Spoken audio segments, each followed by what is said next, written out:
3512 জন যাদের নাম এই টেন্টেড লিস্টে আছে, তাদের কাছে এসএসসি রিজিওনাল যিনি চেয়ারপারসন তার স্ক্যান করা সই জাল করে নিয়োগপত্র দেওয়া হয়েছে।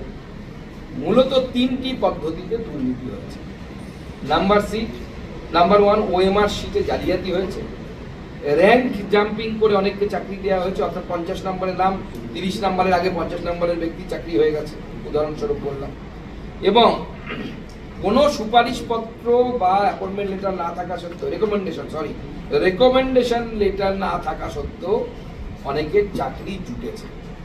আপনারা জানেন প্রায় 26,000 শিক্ষক এবং অশিক্ষক কর্মচারী তাদের চাকরি অত্যন্ত অনিশ্চয়তার মধ্যে আছে। প্রায় 1 লক্ষ মানুষ, তাদের পরিবারের লোকেরা, এই পরিবারের লোকেরা কিন্তু চরম দুশ্চিন্তার মধ্যে আছে। এবার প্রশ্ন হচ্ছে, এই যে আমি বলছিলাম 674 নম্বরে তালিকার যার নাম আছে তিনি কি? জানা যাচ্ছে বৃষ্টি মুখার্জি। বৃষ্টি মুখার্জির পরিচয় কি? তার বাবার নাম হচ্ছে নিমাই মুখার্জি। নিমাই মুখার্জি প্রথম পক্ষের মেয়ে। তাদের বাড়ি কুসুম্বাতে, বোলপুরের কোনো একটি মহকুমাতে কোনো গ্রুপ দিতে তিনি চাকরি পেয়েছেন। এবং জানা যাচ্ছে যে এই ভদ্র মহিলা মাননীয় মুখ্যমন্ত্রীর আত্মীয়া। নিমাই মুখার্জি তার মামা বা এরকম কেউ হন, কুসুম্বাকে বাড়ি। এবং আমাদের কাছে যা ইনফরমেশন, যে এই ভদ্রমহিলা মানসিকভাবে স্থিতিশীল নয় বা অপ্রকৃতস্থ বলা উচিত, যার চাকরি এমনি পরীক্ষায় বসার কথা না, নিয়মিত ওষুধ খান এবং সামান্য সুস্থ থাকেন। আমি তার দ্রুত সুস্থতা কামনা করছি। এবং বিবাহিত বৃষ্টি মুখার্জি, তিনি আপাতত বাপের বাড়িতেই থাকেন, এরকম খবর আমরা পেয়েছি। কিন্তু আমাদের প্রশ্ন একটু ছোট। যতবারই এই প্রশ্ন উঠেছে যে মমতা বন্দ্যোপাধ্যায় এই দুর্নীতি সম্পর্কে জানেন কি জানেন না, উনি বরাবরই দায় ঝেড়ে ফেলেছেন পার্থ চট্টোপাধ্যায়ের উপরে, কখনো পার্টির অন্যান্য নেতৃত্বে। আমরা তৃণমূল কংগ্রেসের কাছ থেকে জানতে চাই, রাজ্যবাসী হিসেবে জানতে চাই, বিরোধী দলের প্রতিনিধি হিসেবে জানতে চাই, যে বৃষ্টি মুখার্জি যিনি মমতা বন্দ্যোপাধ্যায়ের আত্মীয়া, তার নামটা কি পার্থ চট্টোপাধ্যায় নিজে নিজে অনুপ্রাণিত হয়ে লিস্টে ঢুকিয়েছিলেন, নাকি মুখ্যমন্ত্রী মমতা বন্দ্যোপাধ্যায় পার্থ চট্টোপাধ্যায়কে নির্দেশ দিয়েছিলেন এই নাম ঢোকানোর জন্য?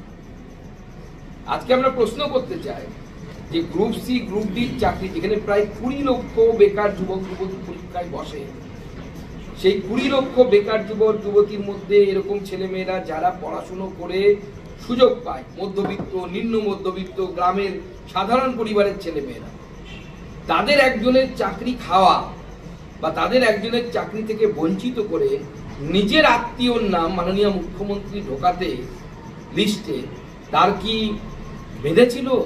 কোনো সময় মানসিকভাবে পীড়া দিয়েছিল তাকে, যে একজন যোগ্য মধ্যবিত্ত, নিম্ন মধ্যবিত্ত পরিবারের শিক্ষিত যুবক বা যুবতীর চাকরির জায়গায় উনি ওনার নিজের পরিবারের একজনের নাম প্রপোজ করেছিলেন কি? এই প্রশ্নটা আমরা করতে চাই।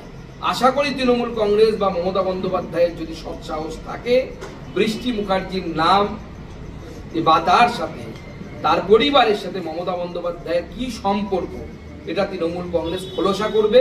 এবং যদি কোনো সম্পর্ক না থাকে তাহলে বুক ঠুকে বলবে যে না, কোনো সম্পর্ক নেই। আর যদি সম্পর্ক থাকে তাহলে আমি প্রশ্নটাকে আবার রিপিট করছি, পার্থ চট্টোপাধ্যায় সেটা কি জেনে নিজে নিজে বৃষ্টি মুখার্জির নাম এই লিস্টে ঢুকিয়েছিলেন, নাকি মমতা বন্দ্যোপাধ্যায় নিজের পরিবারকে চাকরি পাইয়ে দেওয়ার জন্য, নিজের পরিবারের ভালো করার জন্য, নিজের মামা বাড়ির ধামা বাজানোর জন্য মমতা বন্দ্যোপাধ্যায় তার মামাতো বোনের চাকরির ব্যবস্থা করেছে? আশা করি তৃণমূল কংগ্রেস এই সৎসাহস দেখাবে এবং তাদের অবস্থান স্পষ্ট করবে। দ্বিতীয় যে বিষয়, টেন্টেড লিস্ট বের হয়ে যাওয়ার পর, 3512 জনের লিস্ট বের হয়ে যাওয়ার পর আমরা আদালতের কাছে হাত জোর করে প্রার্থনা করছি, যারা যোগ্য, যারা এখানে যাদের প্রতিনিধিরা বসে আছে, তাদের নাম এই লিস্টে নেই, তাদের মাইনে চালু করার এবং তাদের চাকরিকে দ্রুত আবার পুনর্বহাল করার জন্য যেন কোর্ট ব্যবস্থা নেয়। কারণ 48 বছর বয়সে এখন যদি আমি ধনঞ্জয় বাবুকে বলি যে আপনি পরীক্ষা দিয়ে পাস করুন, আমার মনে হয় এটা ন্যাচারাল জাস্টিস নয়। 48 বছর বয়সে যদি একজন পরীক্ষা দিয়ে তাকে পাস করতে হয়, এখন যদি আমাকে কেউ বলে যে আমি একসময় এসএসসি ক্র্যাক করেছিলাম, এখন এসএসসি পরীক্ষা দাও, আমার পক্ষে সম্ভব হবে না কোনো। আমি তো বলবো আমি ফেল করবো এসএসসি। নেট দিলেও সব পাওয়া সম্ভব, কারণ চর্চার মধ্যে না থাকলে পরে এটা কোনোদিনও সম্ভব না। তাই সরকারকে আমি অনুরোধ করব, সরকার, রাজ্য সরকার যেন এখনো সময় আছে এই পাপের প্রায়শ্চিত্ত করার জন্য, যে পাপ তারা করেছে নিজের পরিবারের লোকেদেরকে ঢুকিয়ে, সেই পাপের প্রায়শ্চিত্ত করার জন্য যোগ্য এবং অযোগ্যদের তালিকা যখন স্পষ্ট হয়ে গেছে, তখন সরকার বিশেষ করে উচ্চ আদালতকে এবং সুপ্রিম কোর্টকে জানাক। কারণ বরাবরই হাইকোর্ট এই কথা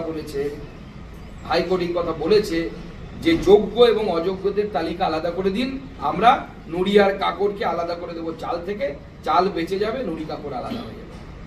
রাজ্য সরকার ধানাই পানাই করে শেষ পর্যন্ত সেটা দিতে বাধ্য হয়েছে।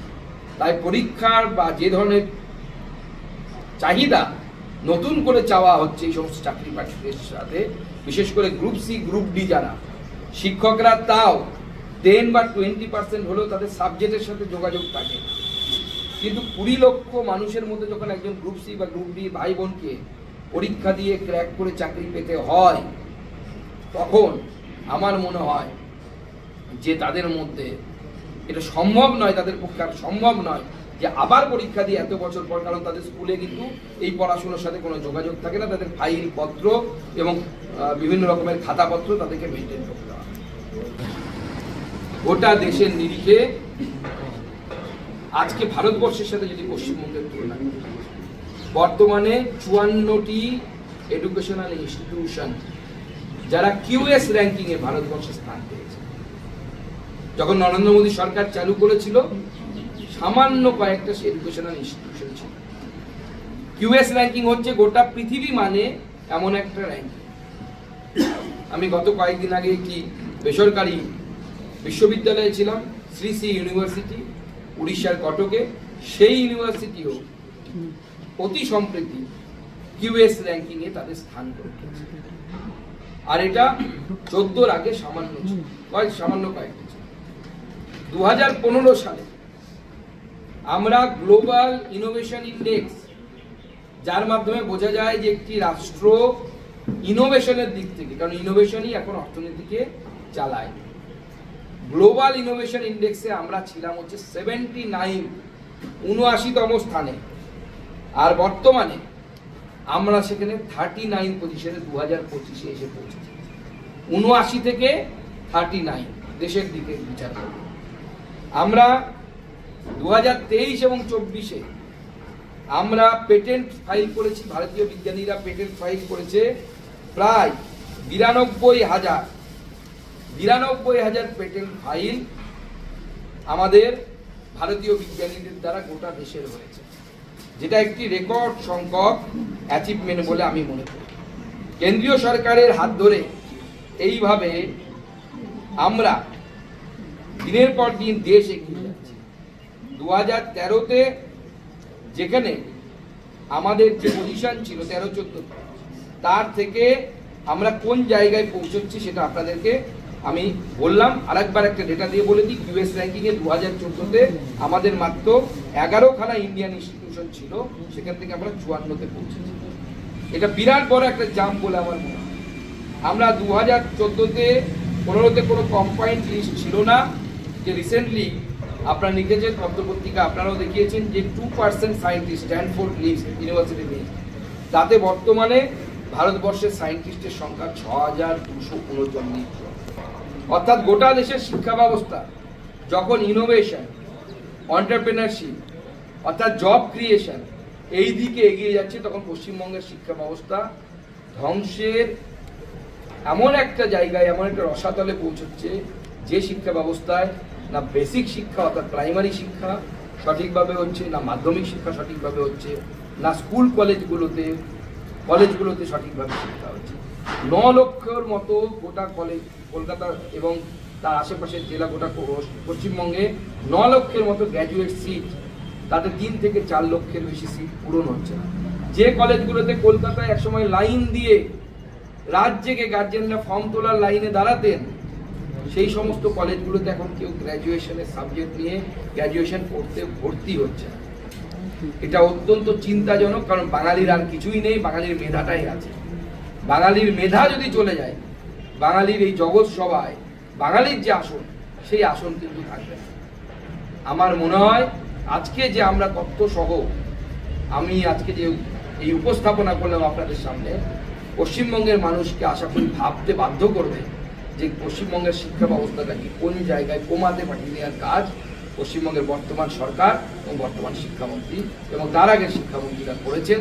এর হাত থেকে মুক্তির উপায় আশা করি 26শে মানুষ দেয়।